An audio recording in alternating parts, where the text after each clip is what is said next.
Diduga korsleting listrik dapur Punyo Raihana, warga Jalan Dr. M. Isa, Lorong Sikam, Kecamatan Ilir Timur 2, Palembang, api cepat dipidam ke berkat gotong royong warga sama petugas pemidam kemotongan.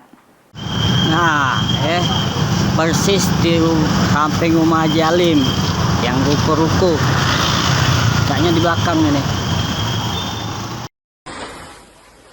Kemotongan ngangus ke dapur sama sikok kamar di rumah Punyo Raihana, warga Jalan Dr. M. Isa, Lorong Sikam, Kecamatan Ilir Timur 2, Palembang pada Sabtu siang.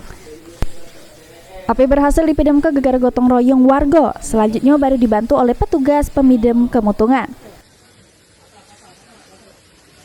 Dari informasi yang didapat, peristiwa kemotongan tersebut baru ketahuan korban pas dengar suara pecahan kaca dari dapurnya. Pas diselek, benar be api sudah ngangus ke kursi sama plafon.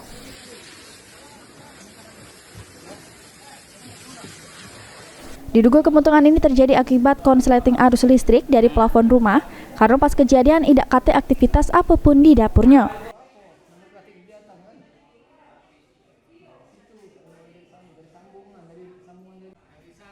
Herwahyudi, PAL TV.